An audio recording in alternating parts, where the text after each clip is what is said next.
사람에 대한 여러 가지 이야기를 할 때 예민하냐, 예민하지 않냐, 또는 뭐 둔하냐 이렇게 분류하는 경우가 있습니다. 근데 어떤 의사 선생님이 그러더라고요.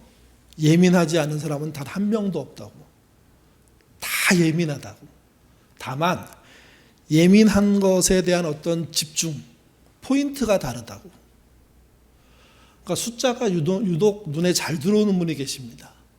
복잡한 수식이 쓰여 있고 또는 계산이 쓰여 있고 또는 순서대로 뭔가 숫자가 기록되어 있을 때 그걸 빠른 속도로 읽어내면서 차이를 찾아내고 틀린 걸 찾아내고 뭐 이런 분들 계시더라고요.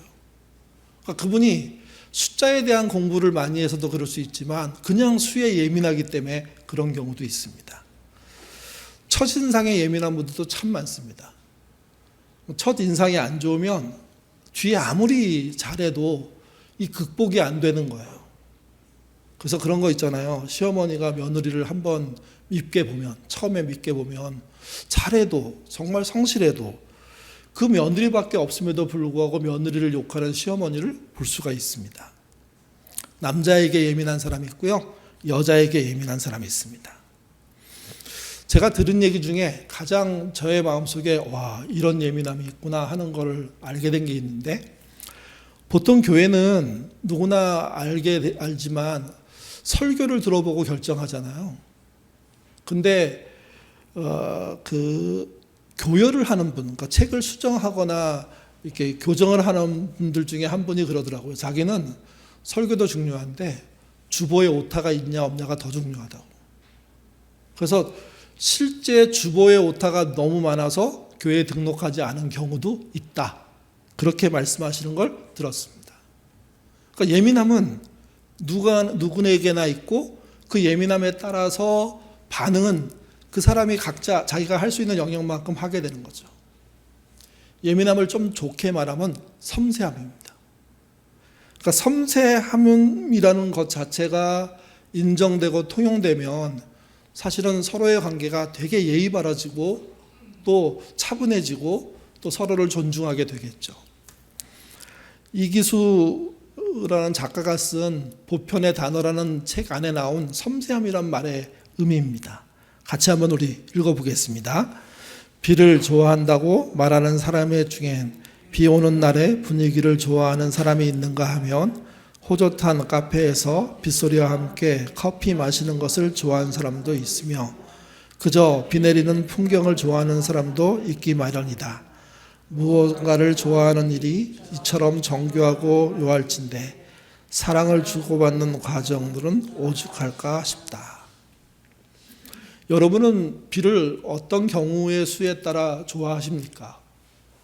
어렸을 때 저도 비를 좋아해서 그냥 비 오면 맞고 다니고 막 폭우가 쏟아질 때 나가서 축구하고 그래서 저희 학교 다닐 때 비 오는 날 나가서 축구하는 멤버들이 있었습니다. 물론 평상시에도 하지만 그러니까 너무 재미있기의 정도가 한 번도 경험하지 못한 기쁨 같은 그러니까 한 7, 8명의 아이들이 아무도 없는 운동장에 교복 제껴놓고 그냥 막 뛰어다니면서 볼 차고 볼이 엉망진창인데 축구도 아닌 것 같은데 근데 좋아했던 기억이 있습니다.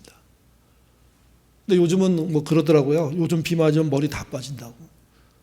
그래서 못하긴 하지만 그 비라는 것 자체를 좋아할 때도 어떤 비, 사람마다 다 다르다는 거죠. 이거를 예민하다고 보지 말고 섬세하다고 보면 달라진다는 겁니다. 그러니까 섬세하게 볼 수 있는 그런 생각과 마음, 또 섬세함은 정교함인데 그 정교함을 인정해 주는 마음이 들면 훨씬 풍성해진다는 거죠. 이 이야기의 끝에 이렇게 써 있습니다.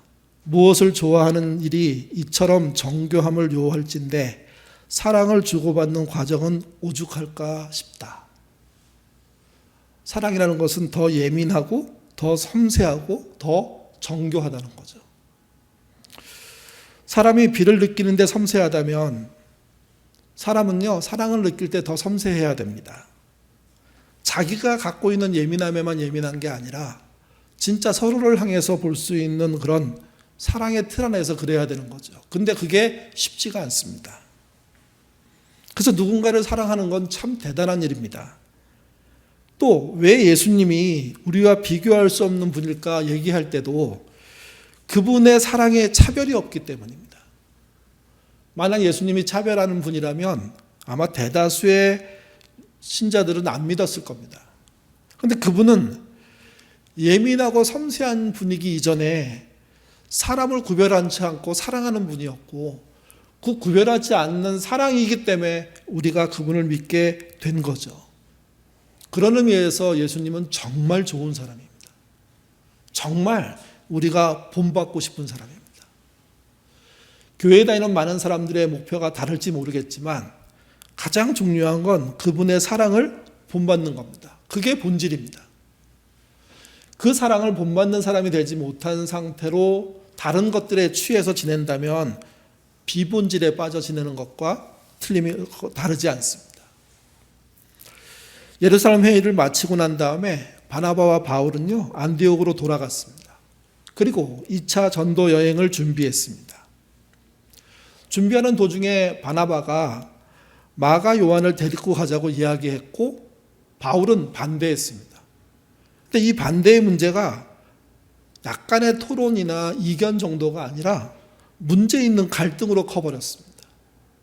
서로는 서로에게 차마 저지르면 안 되는 상태까지 화내고 싸우고 갈라서기까지 해버린 거죠. 이게 바나바는 실수가 있지만 데려가자 그랬고 바울은요 절대 데려갈 수 없다고 얘기했습니다. 그 이야기가 사도행전 15장 37절부터 41절에 쓰여 있습니다. 다시 한번 같이 읽어보겠습니다. 바나바는 마가라 하는 요한을 데리고 가고자 하나 바울은 밤빌라에서 자기들을 떠나 함께 일하러 가지 아니한 자를 데리고 가는 것이 옳지 않다 하여 서로 심히 다투어 피차 갈라서니 바나바는 마가를 데리고 배를 타고 구브로로 가고 바울은 실라를 택한 후에 형제들에게 주의 은혜를 부탁함을 받고 떠나 수리아와 길리아게로 다니며 교회들을 견고하게 아마도 바울은 마가 요한이 1차 전도여행 때 같이 가야 함에도 불구하고 자기 길을 간 것에 대해서 매우 실망한 것 같습니다. 그러나 반대로 바나바는 이해했던 것 같습니다. 얼마나 힘들면 또는 바울이 알지 못하는 개인 사정을 이해했을 수도 있습니다. 한쪽은 이해가 되는데 한쪽은 이해가 안 되는 거죠. 아마 이 땅의 모든 문제가 이런 식의 문제일 겁니다. 둘 다 이해가 안 돼버리면 그걸로 끝인데, 둘 다 이해가 돼버리면 그걸로 끝인데, 항상 모든 문제는 한쪽은 마음에 들고 한쪽은 마음에 안 드는 거죠. 한쪽은 가능성이 있다고 보고 한쪽은 가능성이 없다고 보는 겁니다. 이때 우리의 선배들의 선택한 길은요, 서로 떨어져 갈라서 버린 겁니다. 신앙의 선배이고 모범이 되는 분들인데 갈라설 정도의 싸움을 하고 갈라섰다고 하니 사실은요 좀 위로가 됩니다. 왜 그러냐 하면 우리의 선배들이 믿음으로 대단히 좋은 역할과 또 왕성한 활동과 능력들을 보였지만 인간적인 면에서 부족함들이 드러나고 그 부족함 끝에 서로를 향한 어떤 우리가 늘 겪는 문제, 그런 문제를 겪고 있다는 것에 대해서 참 다행이다, 안도도 생기기도 하죠. 이게 본질적인 것에 대한 갈등은요 사실 양보할 수 없습니다. 그런데 비본질적인 갈등은 양보할 수 있어야 됩니다. 마가 요한이 전도팀에 들어오는 문제를 가지고 싸웠는데 여러분 이게 본질의 문제일까요? 비본질의 문제일까요? 우리는 진리 비진리의 문제만 본질의 문제라고 생각하는 경향이 있습니다. 근데 여러분 사람의 삶에서 신뢰하느냐 신뢰하지 못하느냐는 매우 본질적인 문제입니다. 물론 신뢰와 불신에 대한 어떤 경계, 어떤 그 뭐라고 해야 되나 차이, 뭐 이런 것들이 사람마다 다른데 문제가 있는 거죠.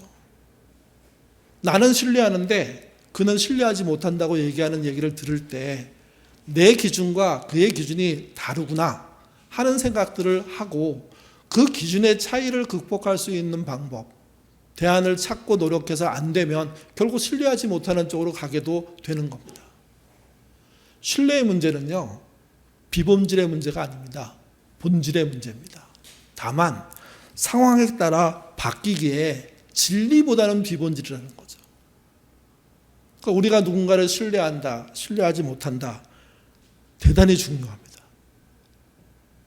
그럼에도 불구하고 잊지 말아야 될 것은 상황이 바뀌면 또는 내가 알지 못하는 이야기를 들으면 달라질 수 있구나 하는 그 여백, 공간을 남겨둬야 됩니다. 모든 사람이 멍청해서 멍청한 선택만 하는 거 아니라는 겁니다. 내가 보기에 멍청한 선택을 했다고 하더라도 사실 그 내막으로 들어가면 그런 선택을 할 수밖에 없었던 이유와 과정과 어려움이 있을 수 있다는 거죠. 바울이 마가 요한을 싫어해서 2차 전도여행 나갈 때 크게 바나바와 싸웠던 이 사건은 뒤로 가면요, 사실은 해소가 됩니다. 바울이 마가 요한에 대해서 이렇게 표현하는 말씀이 디모데후서 4장 11절에 나오는데요. 내가 올 때 마가를 데리고 오라. 그가 나를 위해 유익하니라. 라는 말로 표현되어 있습니다. 잠깐 그랬지만 그 이후에 해소가 됐고 그래서 이해가 돼서 받아들일 수 있는 관계로 발전하는 것, 그거 저는 중요하다고 생각합니다. 당장은 안 되지만 그러나 앞으로는 할 수 있다는 그런 여백을 남기는 삶, 그래야 삶에 대한 방향 전환도 필요하고 사람에 대한 새로운 선택도 가능하게 되는 겁니다. 문제는 이겁니다. 한 번 아니면 아니라고 생각하는 그 태도입니다. 내가 한 번 마음 정하면 절대 바꾸지 않아, 그런 태도입니다. 그게 오히려 비본질에 빠져있는 마음이 될 수가 있습니다. 오래 지나서 나중에 이유를 들어보면 내가 너무했구나 하는 일이 많은 걸 보면 내가 당장 신뢰의 문제로 결정했던 문제가 꼭 옳은 건 아니라는 거죠. 바울과 바나바가 갈라서서 전도여행을 떠났습니다. 사도행전은 바나바의 일정은 생략하고요, 바울의 일정만 따라갑니다. 이 말은 바울이 바나바보다 훨씬 하나님의 뜻을 잘 지키고 또 하나님이 바나바보다 바울에게 훨씬 더 비중 있게 활동을 하셨다, 이런 뜻이 아닙니다. 이 선택은 저자 누가의 선택입니다. 그래서 바나바를 쫓아갈 수 없는 상황이기에 그는 바울만을 쫓아가기로 결정을 했고, 바나바의 이야기는 그래서 생략이 되는 것이고 바울의 이야기는 상세하게 기록할 수 있게 된 거죠. 그러니 바울이 더 먼저다, 바나바가 더 먼저다, 그런 식을 오늘 본문에 사도행전에 바울 이야기가 기록되어 있었다는 근거로 가지고 평가하는 건 아니라고 생각합니다. 그저 누가 저자가 바울 선생을 쫓아가기로 결정을 했고 그 이야기들을 수집해서 정리한 내용이 사도행전이라는 거죠.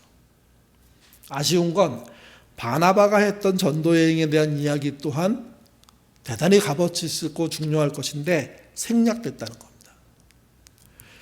2차 전도여행은 1차 때 방문한 몇 성을 방문하는 것으로 시작됐습니다. 그래서 먼저 더베로 갔고 거기서 신자와 교회를 돌아본 바울 무리는요, 루스트라로 가게 됩니다. 거기서 교회와 신자를 돌보게 되죠. 같이 보시죠. 16장 1절부터 5절입니다. 읽겠습니다. 바울이 더베와 루스트라로 이름에 거기 디모데라 하는 제자가 있으니 그 어머니는 믿는 유대 여자요 아버지는 헬라인이라. 디모데는 루스트라와 이고니온에 있는 형제들에게 칭찬을 받는 자니 바울이 그를 데리고 떠나고자 할새 그 지역에 있는 유대인으로 말미암아 그를 데려다가 할례를 행하니 이는 그 사람들이 그의 아버지의 할례인 줄을 다 알미더라. 여러 있는 사도와 장로들을 작성관대로 주어 지키게 하니 이에 여러 교회가 믿음을 또 굳건해지고 수는 저 중간에 3절 읽을 때 아버지는 헬라인이라 이렇게 아버지를 할레인이라 이렇게 보니까 아니네요. 네.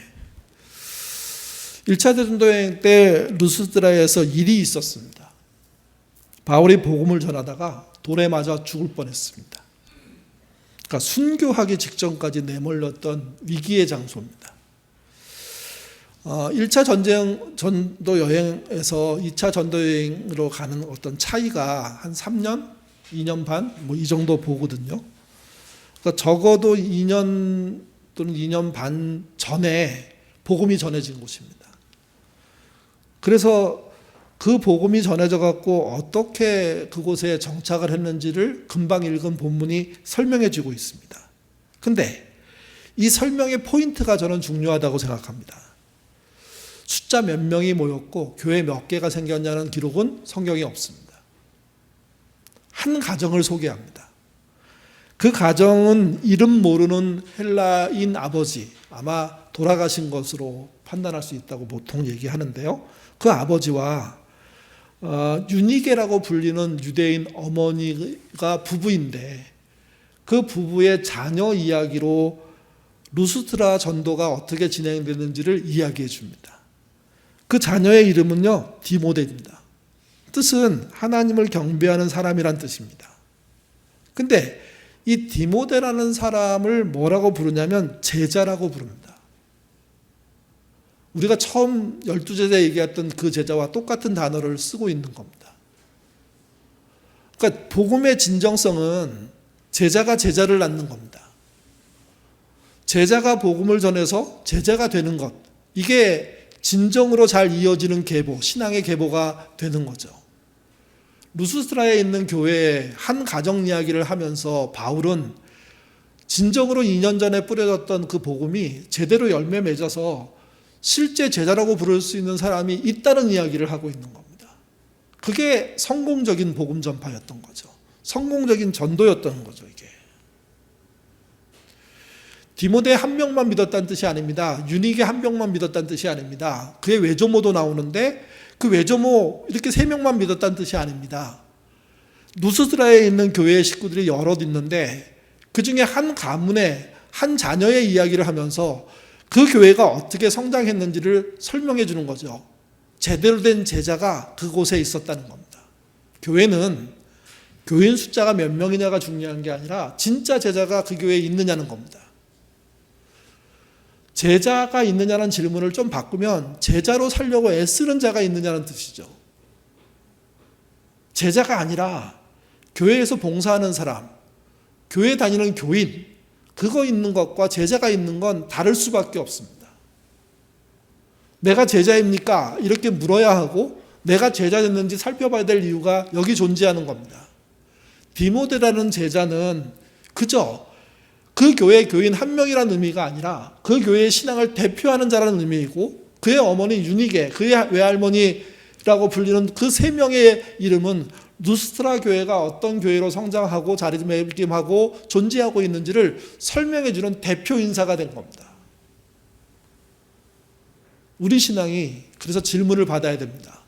우리도 복음을 듣고 제자가 된 사람인지, 그분의 제자로 살려고 애쓰고 있는 존재인지, 나는 그분의 제자가 되려고 하지 않으면서 우리 교회는 진정으로 건강한 교회가 됐다고 하는 건 착각이라는 얘기입니다.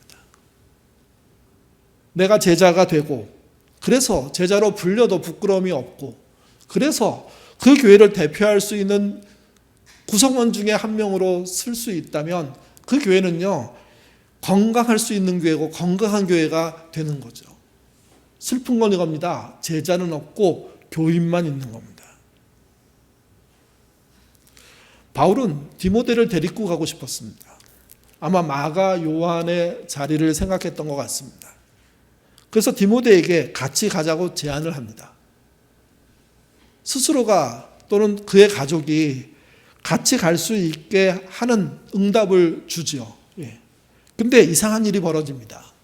이상할 수도 있고 특이할 수 있는 일인데 바울은 디모데를 할례 받게 합니다.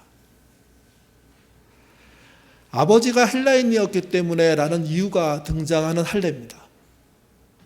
앞으로 어느 지역에 가든 유대인들을 만나게 될 것이고, 유대인으로서 복음을 전하는 게 아니라 이방인 또는 타민족인으로서 복음을 전했을 때 생길 많은 갈등과 어려움을 예상한 바울은 이방인이지만 타민족이지만 할례를 받음으로 이 문제를 해소하자 하는 제안을 통해서 할례받게 만드는 겁니다. 이 말이 이 바울의 일대기에 따져보면 되게 혼란스러운 말 중에 하나입니다. 왜 그러냐 하면 바울은 정통 유대주의자이었고 하루아침에 거듭나서 이신칭이 믿음으로 의롭게 된다는 그 당시로서는 없었던 신학적인 믿음을 들고 나온 사람이기 때문에, 그러니까 이신칭의를 들고 나온 자가 예루살렘 회의를 마치고 난 다음에 첫 번째 전도제에 가서 잘 성장한 예수님의 제자인 디모데에게 할례 받으라고 한 거죠. 그래서 앞으로 유대인들을 만났을 때 불편함이 없게 하도록 이 일을 행하자. 디모데도 동의해서 그 일을 행하게 됐는데, 이 모든 과정이 이해하기 힘든 구석들, 앞에와 다른 이야기들로 채워져 있다는 겁니다. 여러 해석이 가능하지만 바울이 자기가 확신하게 된 한 가지만을 위해서 행동하는 분이 아니라는 사실을 보여주는 본문이라는 거죠. 유대인에게는 유대인에게처럼, 이방인에게는 이방인처럼 행동했던 그의 기본 정신이 가장 잘 보여주는 그런 본문이 오늘 본문입니다. 그래서 그는 자기 제자도 되고 예수님의 제자인 디모데에 그가 할례 받도록 이야기했고, 디모데도 그걸 수용함으로 그가 할례 받고 난 다음에 전도여행에 참여하게 되는 그런 일이 벌어진 겁니다. 본질은 아닌데, 비본질인데, 근데 비본질적인 이야기를 감내할 수 있어서 하게 된다면 쓸데없는 오해를 줄일 수 있다라는 판단을 그가 하게 된 겁니다. 저는 이 부분이 중요하다고 생각합니다. 본질을 지켜야죠. 근데 비본질적인 문제 앞에 이게 과연 유용한가 따질 줄 알아야 됩니다. 그리고 유연성을 가져야 됩니다. 그 유연함이 없기 때문에 서로 싸우게 되고 갈등 일으키게 되고 안 된다고 생각하는 거죠. 유연함 중에 가장 못된 유연함은요, 첫인상입니다.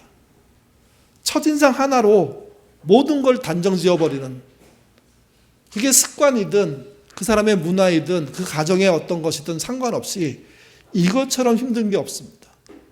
신자라면 첫 인상으로 받게 된 여러 가지 제한된 상황들을 충분히 이길 수 있도록 나를 훈련시켜야 됩니다.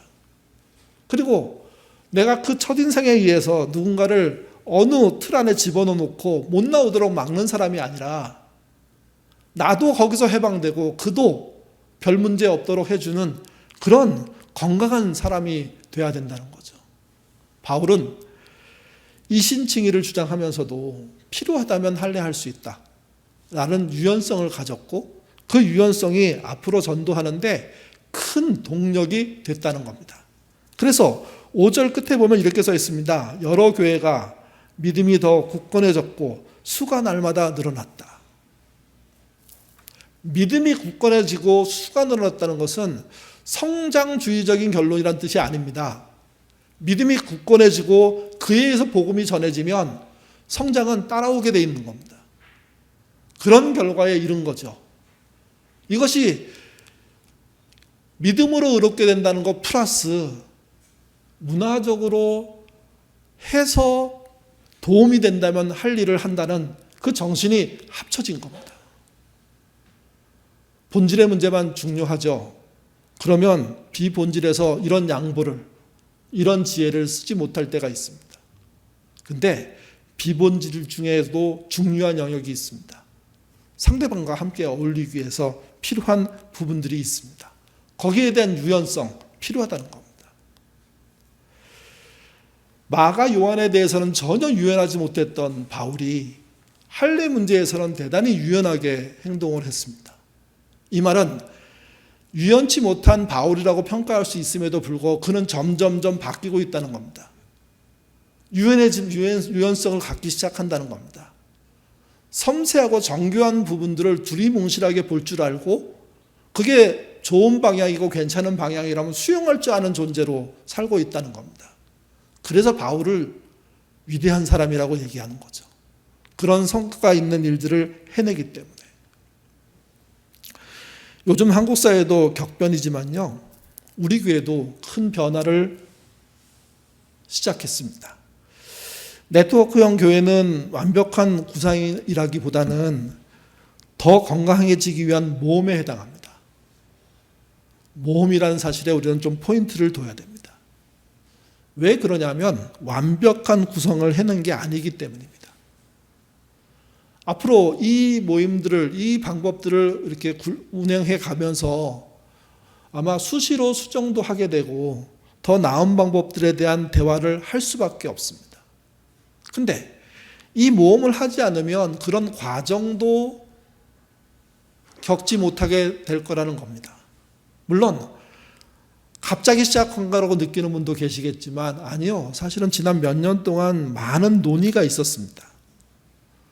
그 논의의 핵심은 그런 겁니다. 이렇게 해도 되느냐 하는 거였습니다. 된다고 주장하는 사람들이 있고 아니라고 주장하는 사람들이 같이 토론하면서 때로는 얼굴을 붉히기도 하고 때로는 반목하기도 하고 때로는 갈등이 깊어지기도 하고 때로는 화해하기도 하면서 이런 대화를 수년 동안 진행해 온 겁니다. 그리고 얼마 전에 새로운 운영위원회를 통해서 이런 방향으로 이젠 이런 모험을 과감하게 합시다 해서 시작한 겁니다. 그리고 7 아둘람의 식구들을 모은 거죠. 7 아둘람에 지원하지 않은 분들이 뭐 믿음이 작거나 아니면 뭐 우리 교회가 하고 있는 일에 참여하지 않거나 그런 거 아닙니다. 모든 아둘람이 네트워크형 아둘람 교회의 일원을 얘기하는 것이고 각 아둘람은 본인들이 갖고 있는 특징에 따라서 본인들이 할 수 있는 방식으로 네트워크를 만들어 나갈 겁니다. 여기에 정답이 없다는 겁니다. 여기에 모범적인 결과가 없습니다. 그러니 모험을 하는 거죠. 모험.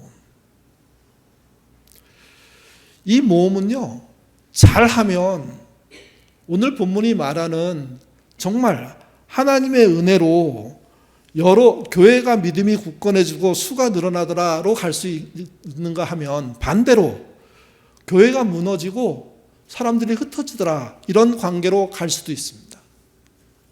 그래서 모험인 겁니다. 이 모험이 결과가 좋아야 합니다. 결과가 좋으려고 하면 이 모험이 진행되는 시간 동안 우리 교회 교인들의 신앙이 망가지지 않아야 됩니다. 오히려 더 견고하게 서야 됩니다. 아둘람에 대한 이야기를 할 때 여러분 제일 중요한 게 뭘까요? 저희 교회가 23년 동안 주장했던 아둘람의 가장 1번 기능은요, 공예배입니다. 공예배. 11개 보통 교회가 11개의 공예배를 지킨다고 하거든요. 근데 우리는 그 11개 중에 9개를 포기하고 2개만 남겨놨습니다. 주일 예배와 아둘람입니다. 아둘람은 모임이라고 부르지만 예배입니다. 예배가 안 지켜지는, 예배가 제대로 드려지지 않는 아둘람은 사실은 본질에서 벗어나게 될 겁니다. 이 부분에 대한 명확함이 있어야 됩니다. 우리가 예배를 드리러 모이는 것이지 우리가 즐겨 먹고 여행 다니려고 취미생활 하려고 모이는 거 아니죠. 그래서 언젠가 저희들 아둘람 수칙 같은 거 얘기할 때 아둘람은 아둘람은 취미 생활을 하는 게 아니다. 아둘람은 동아리가 아니다. 아둘람은 뭐가 아니다 하는 이야기를 나눈 적이 있습니다. 명확하게 아둘람은 예배하기 위해서 모이는 겁니다. 우리가 약속한 2번의 예배 중에 한 예배인 거죠. 그러니까 이것을 기본적인 본질로 생각하셔야 됩니다. 이 예배가 지켜지지 않고, 예배란 또 한 걸음 더 나가면 말씀을 읽고 기도하는 것인데, 또 말씀을 읽고 대화하고 기도하는 것인데, 그것이 포함되지 않는 아둘람의 모임이란 그냥 취미생활 되는 거죠. 작년에 2분 정도가 아둘람이 깊이 있는 말씀 나눔을 안 한다는 항의를 저한테 하셨습니다. 아주 구체적으로 따지셨습니다. 왜 우리 아둘람은 말씀을 깊이 있게 대화하지 못하고 농담하다가 끝난다고. 여러분, 아둘람에 대한 진정한 의미에서 가장 중요한 우선순위를 저희가 정했을 때 그 1번은 예배입니다. 누구에게 예배하는 겁니까? 하나님께. 누가 예배하는 겁니까? 아둘람 식구들이. 어떻게 예배해야 됩니까? 신령과 진정으로. 이걸 놓친 상태에서 어떤 좋은 일이 벌어져도, 세상을 위한 일이 벌어져도 그것은 그 존재의 이유를 무너뜨리는 겁니다. 그 예배가 읽은 말씀을 나누는 시간으로 채워지셔야 됩니다. 그 예배가 기도로 이어지셔야 됩니다. 그 기도가 자신들만이 아니라 중보 기도로 채워져야 됩니다. 이게 충분히 안 채워지면 그 다음에 할 수 있는 일이 사실은 없는 거죠. 예배는 대충 하고 사람끼리 즐겁고 재밌고 이렇게 만들어진 네트워크가 교회라고 말할 수 있습니까?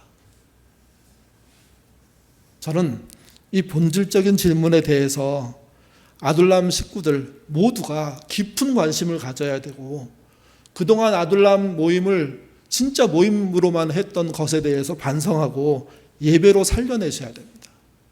그래야 여기서 예배드리지 않고 아둘람끼리 예배드려도 예배가 되고, 그리고 그 예배를 통해서 하나님께 영광을 돌리며 동시에 세상을 위한 일도 찾아서 할 수 있는 동력들이 생기죠.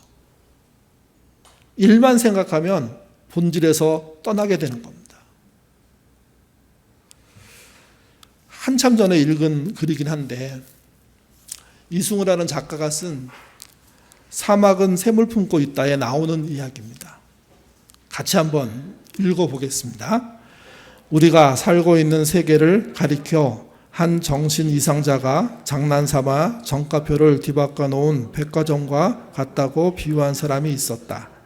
정가표가 제멋대로인 백화점, 밍크코트에 붙어 있어야 할 금액이 손수건에 붙어 있고, 치약에 붙어 있어야 할 금액이 오디오 기기에 버젓이 부착되어 있는 이 무질서한 상점에서는 싸구려가 기중품 행세를 하고 고상한 것과 천박한 것이 뒤바뀌어 매매될 것이다. 자기도 전해드린 이야기랍니다. 근데 그 전에 준 사람이 이렇게 말했답니다. 세상은 한 정신병자가 장난 삼아서 정가표를 뒤바꿔 놓은 백화점과 똑같다고. 정가표가 제멋대로 붙여있는 백화점, 생각해 보십시오.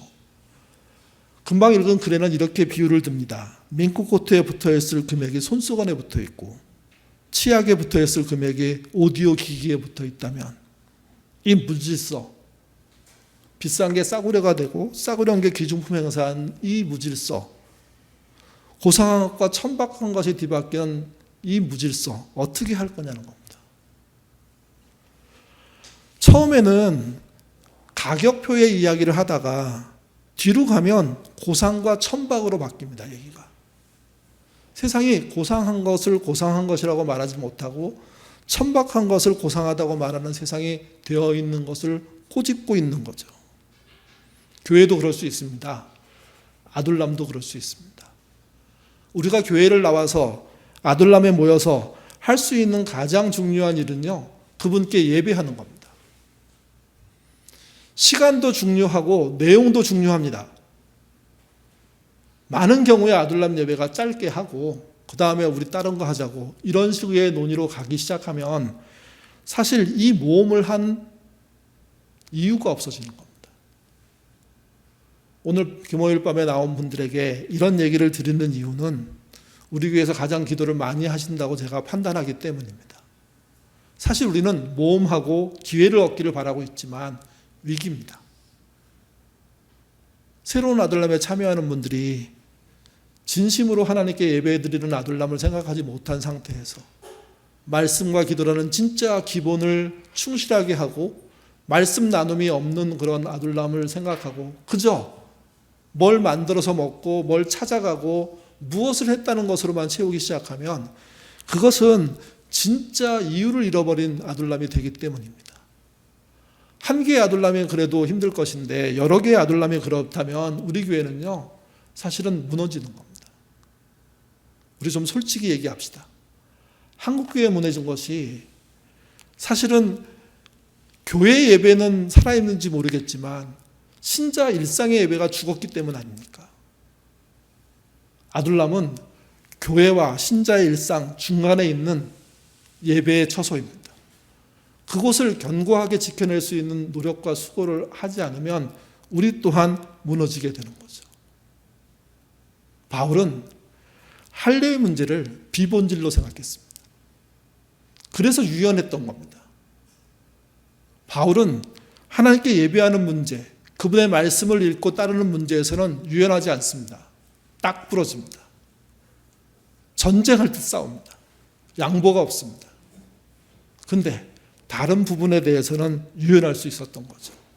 유대인에게는 유대인처럼, 타민족 사람들에게는 타민족 사람처럼 행동할 수 있는 유연성 필요하다고 말하는 겁니다. 그래서 바울의 이야기를 듣는 우리가 잊지 말아야 될 것은, 양보하지 말아야 될 것은 양보하지 않아야 되고요, 양보할 수 있는 건 유연하게 양보하는 태도를 가져야 하는 겁니다. 본질에 양보 없으시기를 바랍니다. 비본질에 유연하시기를 바랍니다. 본질에 확고하시고 비본질에 유연하시면 사실은 우리는 더 많은 자유를 갖게 됩니다. 반대로 본질과 진리에 유연해져 버리면 아무것도 안 되는, 죽도 밥도 안 되는 상태가 되기 때문에 그렇습니다. 예인교회가 모험을 했는데 이 모험이 진정으로 지킬 것에 대해서는 확고한 행동으로 지켜내고 유연할 것에 대해서는 정말 유연성을 갖는 기회가 됐으면 좋겠습니다. 그리고 이 모임이 우리를 건강하게 하고 우리 교회가 생각하는 더 민주적인 교회, 더 세상을 위한 교회로서 나아가는, 그러면서도 신자들이 서로 만날 때마다 행복하고 서로 의지하고 비빌 언덕이 되어주는 그런 교회로서의 전환, 그 전환을 모험하는 시간 됐으면 좋겠습니다. 주일날 이제 그 정해진 아둘람을 발표해 드릴 겁니다. 지원해서 가신 분들은 정해졌으니까 알고 있지만 그렇지 않은 분들은 많이 섞인 상태로 아둘람이 발표가 될 거거든요. 모처럼 하는 모험이니까 좀 많이 바뀌더라도 수용해 주시기를 바라고요. 그렇게 바꾼 이유는 교제의 폭을 넓히기 위함입니다. 고정되지 않고 서로들 좀 여유 있게 볼 수 있는 그런 아둘람이 됐으면 좋겠고, 또 경조사 문제에 많은 식구들이 함께 참여해서 축하해주는 또는 슬퍼해주는 그런 아둘람 교회가 됐으면 좋겠습니다. 그런 모험에 여러분들도 참여하셨으니까 새로운 아둘람 잘 세워가시고 그곳에서 진정한 예배가 이루어지시기를 주님의 이름으로 부탁드립니다. 기도하겠습니다. 우리는 자주 본질을 바꾸려고 할 때가 있습니다. 우리가 하나님께 예배드리는 것, 그것은 본질의 문제입니다. 피조물인 우리가 창조주신 하나님께 예배할 수밖에 없는 존재임을 우리가 잊지 않아야 됩니다. 그러나 간혹 우리는 예배를 패하고 행사에 집중하는 경우가 있습니다. 예배는 안 드리고 사역을 할 때가 있습니다. 예배는 없이 아둘람 모임을 할 때가 있습니다. 어쩌다 한번 그럴 수 있다고 생각하는 것도 쉽지 않은 일이지만, 근데 자주 반복적으로 그런 함정에 빠지는 게 우리의 모습 아닙니까? 이왕 우리가 제대로 된 교회를 하고자 네트워크형 교회라는 이름을 붙였을 때 진짜 해야 될 것은 하고 하지 말아야 될 것을 하지 않는 그런 신자 교회 될 수 있도록 인도하여 주옵소서. 바울은 이신칭의를 밀어붙였던 정말 그 시대로 따지면 앞서가는 신앙인이었습니다. 그럼에도 할례라는 차원을 생각하면서 유연성을 부렸던 것입니다. 이것을 뒤바꾸지 않는 우리가 되게 하시고, 아둘람이 지킬 것을 지키고 유연할 수 있는 것을 유연하게 운영할 수 있는 지혜와 용기 갖도록 주님 인도하여 주옵소서. 우리 안에 편성되는 아둘람 하나하나가 소중합니다. 그들의 몸 형태가 좀 다를 수는 있지만 그들이 가야 하는 길은 다 한 길입니다. 건강한 예인교회 세우는 것임을 잊지 않게 하시고 세상을 위한 교회로 가는 길임을 잊지 않게 하옵소서. 그러나 그 길을 가다가 하나님을 잃어버리는 일 없도록 주님, 주 앞에 무릎 꿇는 일부터 우선하는 교회 되도록 아둘람 되도록 도와주시옵소서. 취미나 동아리 모임이나 또는 여가 생활의 목적이 아니라 하나님께 영광 돌리는 아둘람이 되기 위한 노력, 우리가 해낼 수 있도록 인도하여 주옵소서. 오늘 밤에 이곳에 나온 분들에게 부탁합니다. 더 많이 기도하게 하시고 그 기도를 통해서 우리가 지킬 것을 지키는 교회 되도록, 유연할 것을 유연하게 운영하는 교회 되도록 도와주시옵소서. 감사하며 예수님 이름으로 기도드립니다. 아멘.